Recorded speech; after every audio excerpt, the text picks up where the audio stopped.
From the world of politics to the world of business, this is Balance of Power.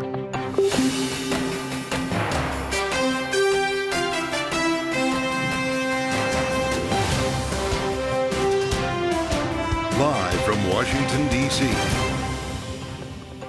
From Bloomberg's Washington, D.C. studios to our TV and radio audiences worldwide, welcome to Balance of Power. Alongside Kaylee Lines, I'm Joe Matthew. The White House fires back against fresh concerns over President Biden's mental acuity as he arrives in France ahead of the annual D-Day commemoration. We'll have more on the stakes of his visit with former U.S. Ambassador to NATO, Bailey Hutchison, and Congressman Ami Bera, a member of the House Foreign Affairs Committee. An appeals court slaps down an SEC rule requiring fee disclosures for private funds in a win for the industry.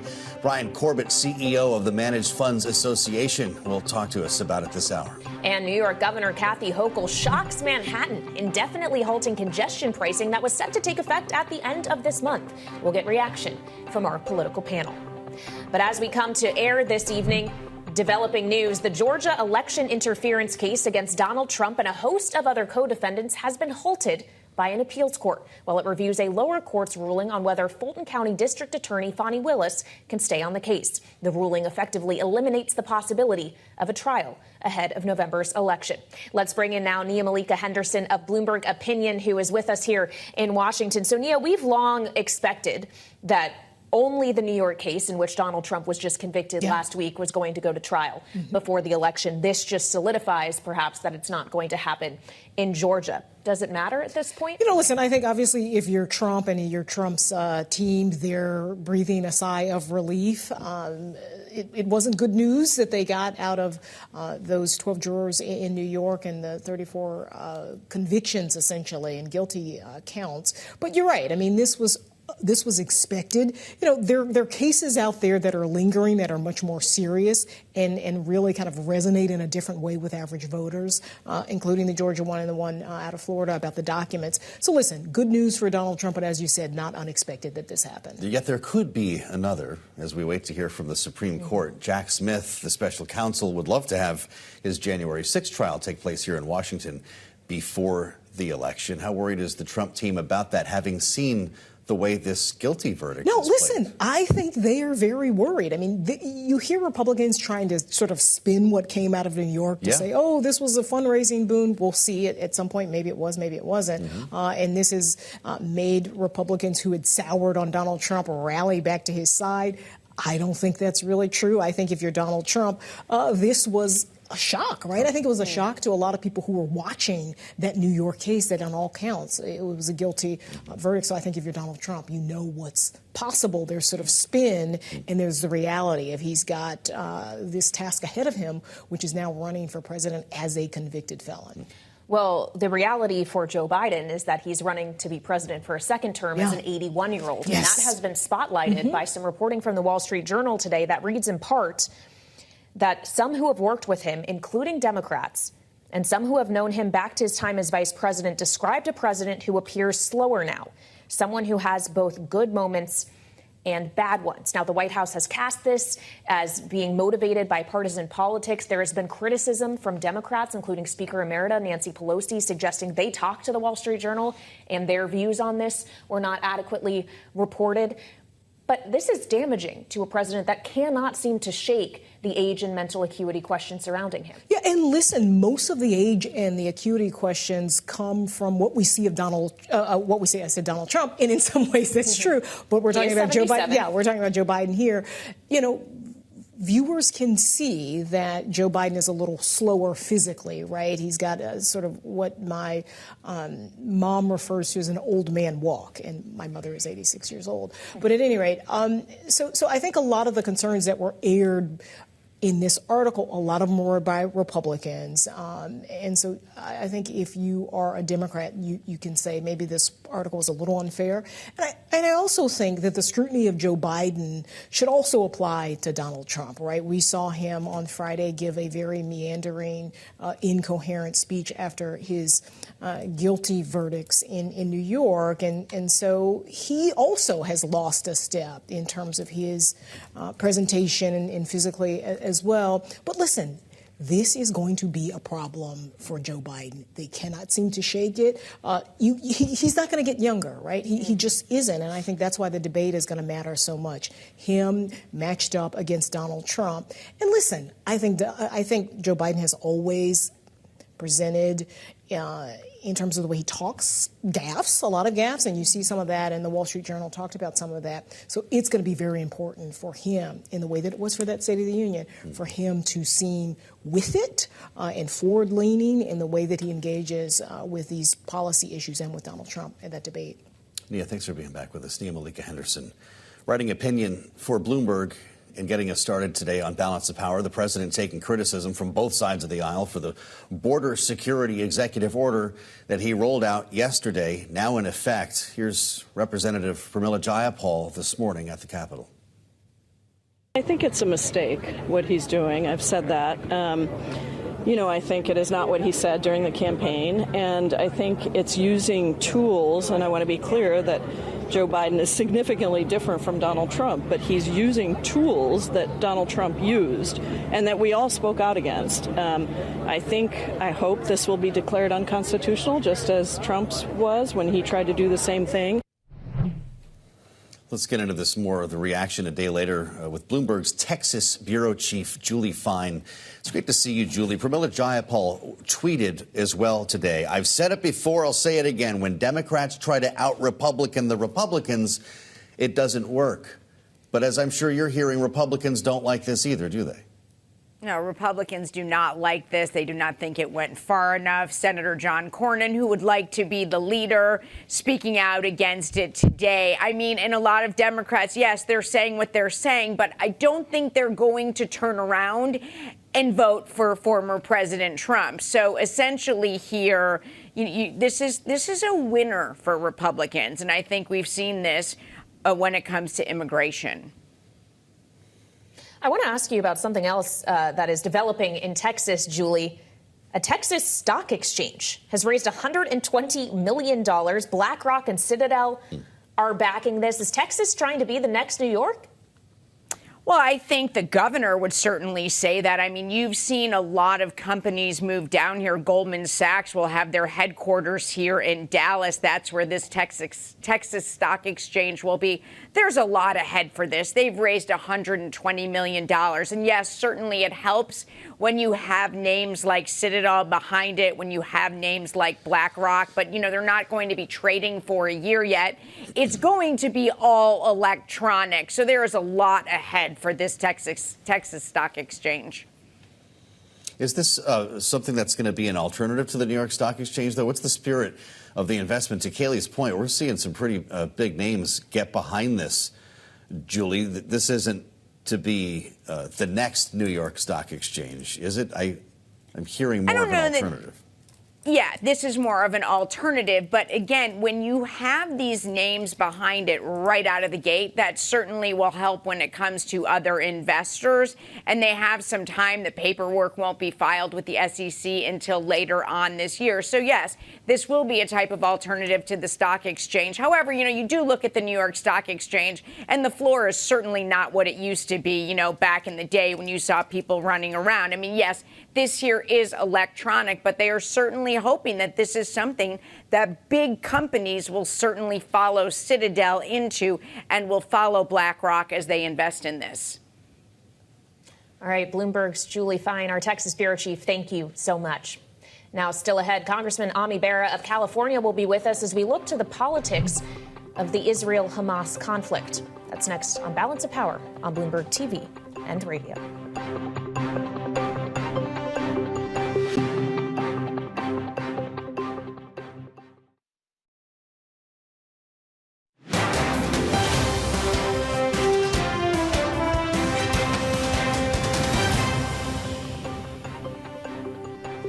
This is Balance of Power on Bloomberg TV and radio. The SEC was dealt a blow in court today as the U.S. Fifth Circuit Court of Appeals in New Orleans struck down its rule requiring hedge funds and private equity firms to detail quarterly fees and expenses to investors. It's a win for fund groups, including the Managed Funds Association, that argued the agency overstepped its authority by requiring these disclosures. And Bryan Corbett, MFA's president and CEO, is joining us now here in our Washington, D.C. studio. So, Bryan, I'm sure a great day for you and MFA. Of course, the SEC has said it's now looking into what next steps might be. Right. Are you prepared to take this case all the way to the Supreme Court? Do you expect it'll be necessary? We feel very strongly about this case. We feel vindicated by the decision today.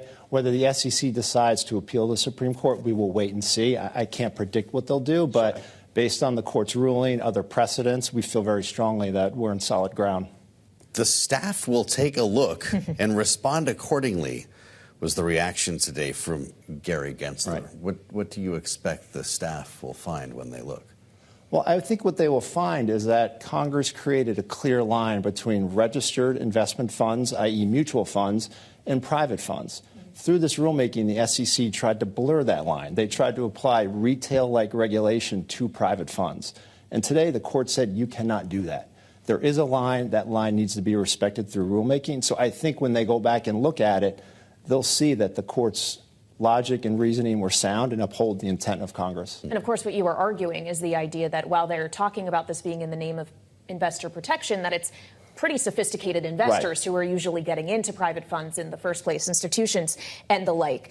But is there no disclosure further that really could be required that wouldn't be helpful for the industry in terms of transparency? Well, there's plenty of disclosure in the marketplace today. There's disclosures to those sophisticated investors. There's Form PF that's filed with the regulators. There's a number of filings that private funds make. So this idea that funds are not transparent just isn't true.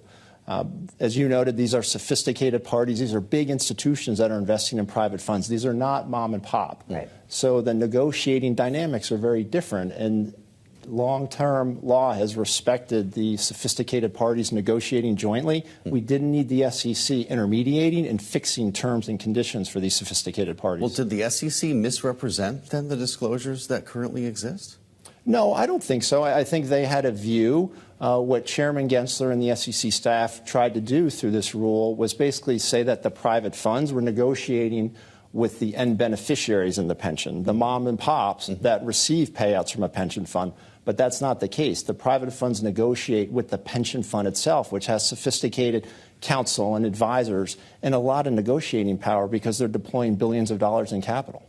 Well, and the fact that there is billions of dollars at stake, that this is so large an industry, is perhaps one of the reasons why the SEC has taken such a close look at it, not just with this particular rulemaking on the fee disclosures, but a number of rules have been put forward. Do you see a read-through here if this was struck down, whether or not those other rules can stand? Well, so far, the SEC has proposed about 20-plus rules targeting the private fund industry. There's about 8 that have yet to be finalized. And when you look at those 8, several of them rely on the same authority that the court today said the SEC cannot rely on. So we are interested to see how the rulemaking plays out, how the SEC goes back and looks at some of these proposed rules and assesses whether they actually do have the authority to continue. But what doesn't the agency get about your industry? Well, they get it, and I think they understand it. What I don't think they like is that our industry has operated for a long time within the boundaries set by Congress, and I think the SEC would like to see through the funds to the end investors, and that's where they have authority with mutual funds when it's mom and pop. They don't have that same authority here, and you just can't create it because you want it. And I think that is the line that the courts reestablished today. Well, and you say that what the courts established today, the questions around authority apply to many of these other rules that are still pending. Right. Does that mean that MFA would be willing to sue again to block any of those rules should they ultimately be finalized? So we have a constructive relationship with the SEC. Our goal is not to litigate. We don't go into these processes hoping to come out with litigation. But we feel strongly about protecting these lines. We feel strongly that the regulator needs to operate within their statutory authority. So if some of these rules come out in final form as proposed, we'll talk to our membership and decide whether to litigate. We are prepared to move ahead. We have 2 other lawsuits currently pending. We don't want to be in this situation, but the regulator has sort of forced us into it. So we're talking about this agency, which is, of course, part of the Biden administration. Does the industry have a take on this election? Would a Trump administration be friendlier to your work day to day? So we work with the regulators as we find them. We respect the regulatory process. We want to engage constructively with them. The political process will play out, and if there's a new administration, we will engage with them. If there's a second Biden term, we will continue to engage with Chair Gensler and his staff. Mm-hmm. But the funds that you represent have not expressed any opinion on that whatsoever to you? Our funds are all over the map in terms of their political preferences. We focus on the policy and the regulatory dynamics and leave the presidential electoral politics to others. Well, you may find yourself in a couple of months having a conversation about politics once again, but we appreciate your being with us today. I know it's a big day for you today in Washington. Great. Thank you, Joe. Stay in touch with us. Thank you, Bryan Corbett, we thank you. Coming up in Balance of Power, Congressman Bera of California joins as we look at the politics of the Israel-Gaza conflict and the hopes for a ceasefire. That's next on Balance of Power on Bloomberg TV and radio.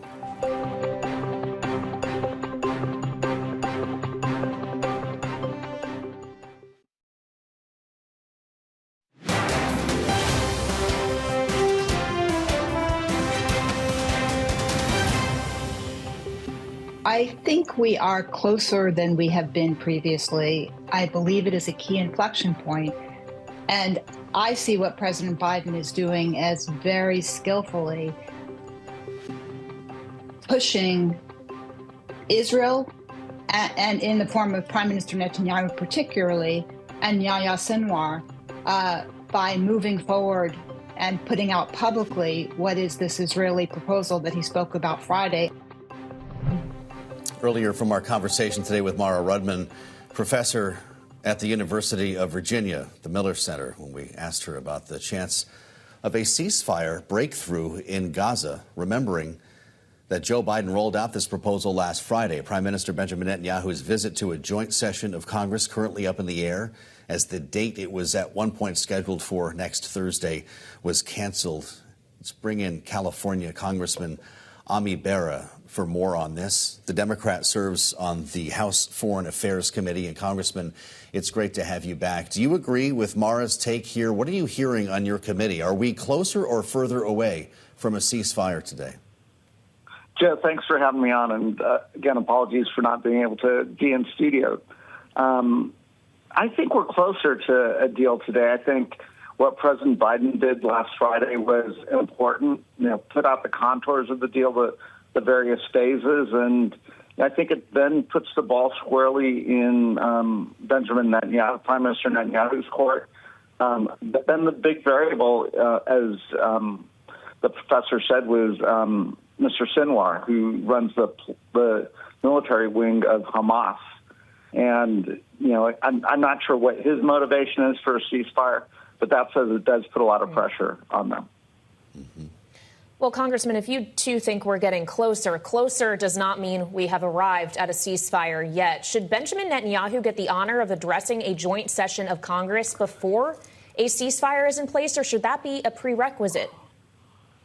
Well, I don't know if it's a prerequisite, but I don't think you should do a joint session in Congress right now. We're in the middle of a war. This is an extremely divisive issue. I think it's extremely cynical that Speaker Johnson invited him. And again, I wish that invitation hadn't been offered at this particular moment in time. Now, 3 months from now, if there's a ceasefire, if there's humanitarian aid going in and we're talking about what a future for Israel looks like, that would be very different. Well, the speaker might force your hand on this, Congressman. I wonder if Mike Johnson invites Benjamin Netanyahu anyway, in lieu of a ceasefire, if he would sit for that speech. We'll see when it gets scheduled. Again, fortunately, it's not next week. If it is in a couple of weeks and there is a ceasefire, humanitarian aid flowing into Israel, again, I think that might be appropriate at that point. Well, we appreciate your insight into this as a member, as Joe said, of the Foreign Affairs Committee, but you also are a member of the Select Committee on Intelligence, Congressman, and you will have a few other committee members joining you now after the Speaker named Scott Perry, the Republican from Pennsylvania, and Ronnie Jackson, the Republican from Texas, to join that committee. Are they worthy of serving on it with you? What do you think of those appointments? You know, I don't know Ronnie Jackson very well, but Scott Perry and I have served together for 6 terms on the Foreign Affairs Committee, and I will be honest, I have some reservations. You know, certainly the information that we're given in the Intelligence Committee, what we have access to, the briefings that we have, we hold very close because we're told some of the nation's most important secrets. And yeah, I do have reservations as to whether Mr. Perry will honor his obligations to the Intelligence Committee. Well, of course, Congressman Perry's phone was seized as part of the FBI's investigation into January 6th. Ronnie Jackson is a separate story, Congressman, and we look back to a Pentagon Inspector General's report from 2021 that led to his demotion. He's a retired captain now, not a retired admiral, but it found that the congressman berated subordinates during his time in the White House medical unit, made sexual and denigrating statements about a female subordinate, consumed alcohol inappropriately with subordinates, and consumed the sleep drug Ambien while on duty as the president's physician. Does that sound like someone who should be on the Intelligence Committee? I mean, those are not flattering comments. You know, I hope maybe he's changed his tune. He's taking being a member of Congress very seriously. I don't know Ronnie Jackson well, so I don't want to judge whether he'll be a good member or a bad member. I do have reservations about Scott Perry being on the committee. Congressman, in our final moment with you, President Biden yesterday, of course, announced an executive action aimed at the border, effectively shutting it down to those seeking asylum. There has been a lot of criticism, not just in the Republican Party, but within yours, to that move. Is it something you support? You know, I do. I think we've got to do more on the border. And the way I've always looked at this is we should look at the border as a national security issue, and we should think about immigration as an economic issue. And, you know, the nature of who's showing up at our borders certainly has changed. I'm not denigrating the folks that are at the border. They're seeking a better life. They're fleeing conflict and so forth. But, you know, I think we've got to take a very different approach to the border, and I certainly support President Biden's actions. Congressman, thank you for joining us. Congressman Bera with us on Balance of Power. Kaylee, it's an interesting situation that we have here with reaction from both sides of the aisle to what the president rolled out here yesterday, and we've been hearing them in real time here on the program. How he finds the middle ground on this has yet to be seen. Yeah, or if perhaps there is no middle ground to be found, or it's too late to find it. Well, that's true. On this issue, because one of the criticisms he is facing on this is that he could have done this some time ago and chose not to. Exactly. It is in effect for what it's worth. And coming up, the president, by the way, has arrived in France. We're going to take a look at what's on the docket for his European trip and how he plans to strengthen ties to European allies ahead of the November election. Bailey Hutchison, former U.S. ambassador to NATO, is with us next, only on Balance of Power on Bloomberg TV and radio.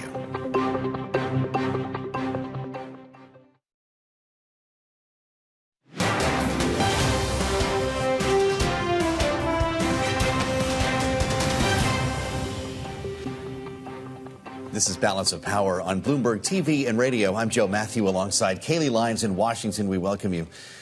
President Biden has arrived in France. He landed this morning there to commemorate, of course, the 80th anniversary of D-Day.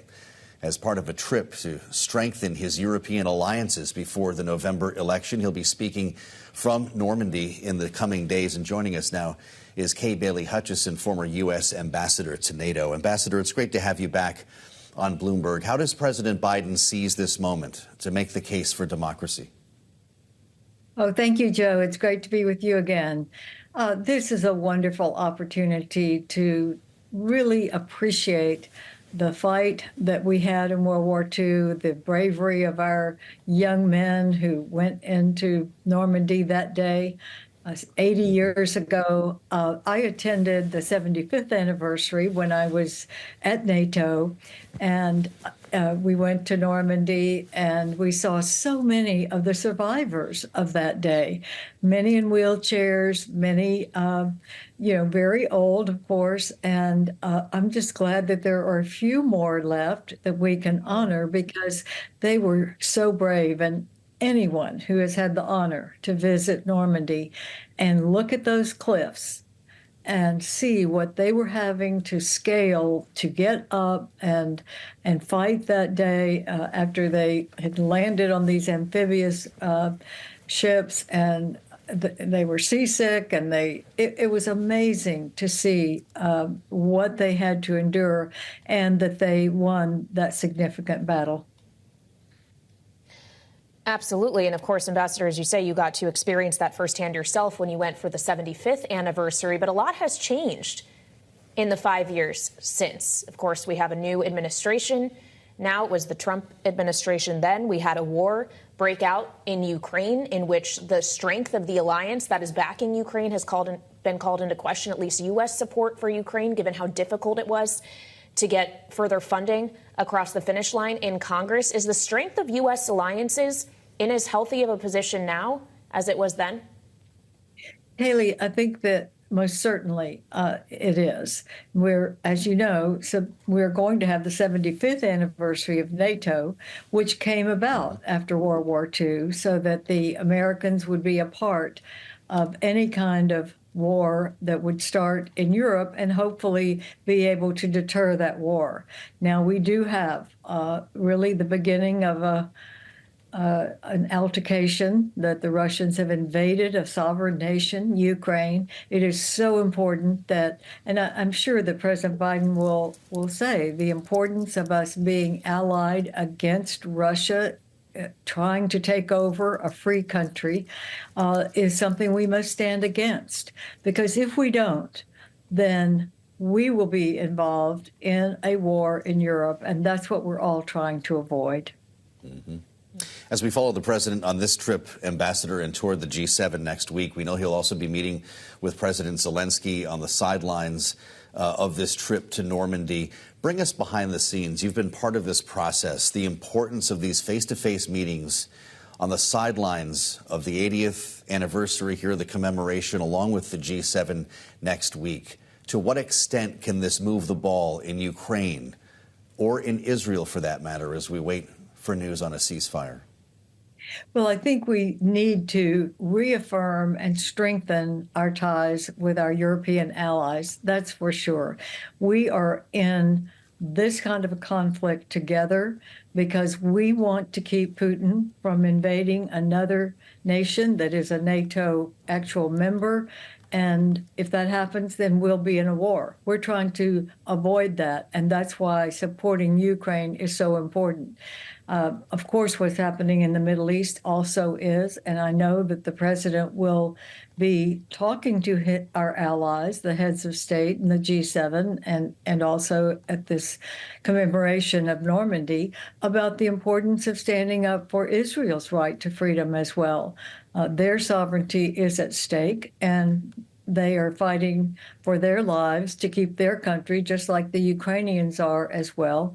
And we would like to have the full support of Europe to help Israel as well. Well, Ambassador, when you ask Europeans how they feel about the guarantee of U.S. support, it doesn't seem that they're feeling great. New polling out from the Eurasia Group's Institute for Global Affairs found only 6% of Western Europeans think the U.S. is a very reliable guarantor of European security over the next decade. Ambassador, do you think remarks like what we have heard from Donald Trump suggesting he wouldn't come to the defense of NATO countries who don't pay enough may be fueling that concern about U.S. resolve? I think that was a talk that could not happen. We have a commitment. We've made a commitment that if one of us is at war, we're all at war. That is an ironclad commitment of the United States. And to break that treaty would take a vote of Congress, which will not happen. So it is very important that everyone understand that we are going to be reliable. And I am sad that our allies would not see that we are reliable, but we've made some mistakes. I think the disastrous exit from Afghanistan was a mistake, and I think we are having to now double down and show that we will not lose interest in a vital interest of the the United States and Europe and our NATO allies. It's going to be, I'm sure, something that will be discussed in both this week and then at the G7 and then at the 75th anniversary of NATO, which is going to be in July in Washington. We must reaffirm our commitment to each other because we must stand together for all of our good. And I hope that Americans understand that, particularly because some of our spokespeople have started talking isolation. That is not in our interest. It's in our interest to have 32 allies and 40 partners, which NATO has, and to be led by the United States, which it is. Well, with that said, we've seen NATO expand in size since Russia's invasion of Ukraine. When we're celebrating the 80th anniversary of NATO, will it be larger yet? 75th anniversary of NATO. Yes, I think it will expand. To become an actual member of NATO, you have to have certain requirements, and that means you cannot be a country that has been invaded and has a land takeover by another, as Ukraine is, but eventually Ukraine will be a member of NATO, I do believe. I also think there are other European countries that may want to come in as an ally in the future, and they will be welcome if they have resilient democracies and they are willing to have a military that can contribute to our overall umbrella of security. All right, Ambassador, thank you so much for coming back to Balance of Power. We appreciate you joining us. Bailey Hutchison, former U.S. Ambassador to NATO. We appreciate your time. Now, still ahead, it's been quite the week for President Biden as his cognitive ability and son Hunter Biden's trial take center stage. We'll be joined for more with our political panel next on Bloomberg TV and radio.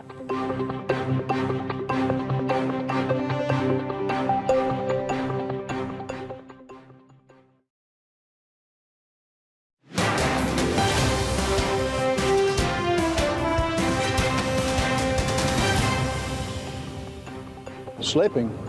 When has he not slipped since he got in office? He couldn't at the picnic yesterday. He barely got out there, much less barely spoke. I was with President Biden yesterday and had a nice chat with him. I didn't see anything but an energetic, fired-up guy. That was Republican Congressman Ralph Norman of South Carolina and Democratic Congressman Eric Swalwell of California earlier today in the aftermath of a Wall Street Journal report that casts fresh doubt on President Biden's mental acuity. Joining us now for more, our political panel, Lauren Tomlinson is back with us, president at Claffey Communications, and Kristen Hawn, Rokk Solutions partner. Ladies, great to see you here in the studio. Kristen, this is not really a new conversation. There have been questions raised about Biden's mental acuity and the fact that he is the oldest president ever at 81, really since he decided he's running for re-election. Any reminder of that, I would imagine, is not helpful. Can the campaign be doing something better to shake off those concerns or message around it? I mean, I think they have to focus on, the things the voters also want to hear, because clearly, the Trump team knows that this is something that, they want to keep pointing to it. It's, it's hard for them, it has been hard for them to shake it off. I thought it was really funny today after the Wall Street Journal article, the 3,000-word article, Congressman Jared Moskowitz said the funniest thing. He's like, the Wall Street Journal broke the story that President Biden is a little bit older, but I think you also look at President Trump. President Biden is, he's representing this country overseas. He's doing a great job of, communicating with voters. He's getting out there more, while President Trump is on the stump saying things about, movie characters, like cannibals, that make absolutely no sense. So I think, they've got to keep pointing. He's a Hannibal Lecter fan. It's like, exactly. Exactly. Like the late, great Hannibal Lecter. Right. The White House didn't like this column. Shouldn't be surprised by that. False and politically motivated. Does that matter in a campaign season like this when perception is everything? Yeah, I mean, what the White House needs to be doing right now is not just focusing on the issues that voters care about, but they need to be countering this story by showing people what President Biden is capable of and not just telling them, not just dismissing this article. Start running up the stairs more in front of cameras? Or? Honestly, and don't have him fall. Right? Like, I mean, those are the types of things. He hasn't done any interviews lately, right, where they're freewheeling and he's just going out and talking to journalists and showing this mental acuity and this this energy, right, that everyone keeps saying that he has behind closed doors. Well, you have a pretty long interview to Time Magazine. Does he need to be on camera? Is that your point? He needs to be on camera. People need to see it. And I think that's where the White House is failing him from a staffing position, because if he's not able to do that, then they need to acknowledge it and find other ways to show the voters that he's actually able to do it. Otherwise, this is going to persist and they will never be able to beat this back. You can't just dismiss something as a lie and not show the facts behind it. Well, we certainly haven't seen the president on camera in Delaware this week at his son, Hunter Biden's gun trial. Jill Biden, the first lady, has been there, but you had his former girlfriend testifying today, for example, Kristen. This is the issues around his son have, like the president's age, dogged this president for some time. How problematic will it be if, say, Hunter Biden is acquitted after Donald Trump was convicted? Does that just exacerbate the questions around Joe Biden's Department of Justice and an unfair system? I mean, I think that the Trump campaign will certainly, try to, say that, because unfortunately the former president has been doing a lot of damage to the Justice Department, our faith in the legal system. I do think that this is much different if you look at people like that was reported in the courtroom. They were saying this is not a trial about somebody who has a drug problem, but a lot of people have experience with that with loved ones. And so it's something you have to be, I think the Republicans have to be very careful about coming after Joe Biden. He said, I'm the president, but I'm the father, too. There's a bit of news here on the Republican conference's relationship with the Biden family, as Jim Comer, Jim Jordan these are the chairs of the Judiciary and Oversight Committees, refer Hunter and James Biden for criminal prosecution. At what point does this feel like overreach, or do Republicans have something here that actually moves the needle on the campaign trail? I don't think that it's going to move the needle on the campaign trail, but I do think it creates a nice contrast. You see Trump supporters very angry right now about the criminal trials and charges being brought against President Trump. I think on the campaign trail, especially right now in some deep red districts, there's a lot of chatter about how unfair this is and how they're going after President Trump. So I think creating that contrast between how the DOJ treats Hunter Biden in this case versus not running for president. Who's not running for president. It's not really an equivalency, is it? Well, I think it's the perception of political corruption, political favoritism. And so if that perception is there, then they feel validated in what they're already feeling about President Trump. And I think that's actually where the messaging part of this comes in. Really important in the election season is how it motivates the Trump base, who are already really upset. Well, speaking of perceptions around political motivations for decisions, we got some news out of New York today. The controversial congestion pricing plan that was set to be enacted at the end of this month in Manhattan has been indefinitely delayed by Governor Kathy Hochul. So after careful consideration, I have come to the difficult decision that implementing the planned congestion pricing system risks too many unintended consequences for New Yorkers at this time. For that reason, I have directed the MTA to indefinitely pause the program. There have been suggestions today, Kristen, that the consequences that actually might be most concerning for a Democratic governor were potentially against Democratic incumbents in New York who may be in tough districts, who this could have hurt. Do you see political motive behind this decision? Could we see this reversed after November? I don't know about political motive, but everybody knows that in New York, particularly New York City, transportation is huge, right? I mean, you look at, Max Rose, who was running in Congress and won a term, he actually ran a campaign. A lot of it was on easing people's commute into the city. So you never underestimate, we all know the bridge gate. So never underestimate how the voters pay attention to those types of issues. That's their local issue. We all focus on it because it's New York State, New York City. But, the voters will be watching. Well, it's interesting. Were Republicans about to pounce on this? I mean, this would have been a great campaign ad, right? You're already paying high prices. Now Democrats are hiking your prices to go downtown Manhattan. Even the state of New Jersey is suing. Was this smart politics to put the brakes on this? Because it's an indefinite delay. Might this work better after November? I don't know that it'll ever work as long as inflation and consumer prices continue to be what they are, because one of the main political forces for stopping this was the trucking association, right? Because they were going to have to pay all of these fees and pass it on to customers. And you already have crazy inflation going on right now. The economy is, number 2 in the polling across the country, right behind immigration. And so I think it's interesting that the governor made this decision. President Biden made his executive order announcement on immigration. Yeah. You can see that the Democrats are making political calculus ahead of November so they can stop some of these attacks before they start. But, I mean, I don't know how New York continues to recover from COVID if they were going to implement this. So I don't know if it'll ever actually get implemented. Fascinating. Our panel stays with us as we turn to Donald Trump, hinting that if he becomes president again, his political opponents should watch for potential imprisonment. We'll have more with our panel next on Balance of Power on Bloomberg TV and radio.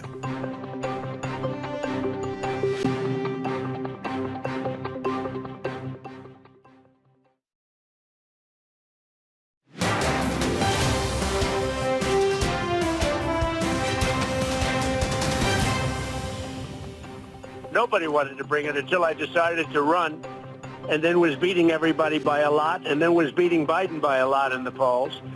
But, you know, it's a very terrible thing. It's a terrible precedent for our country.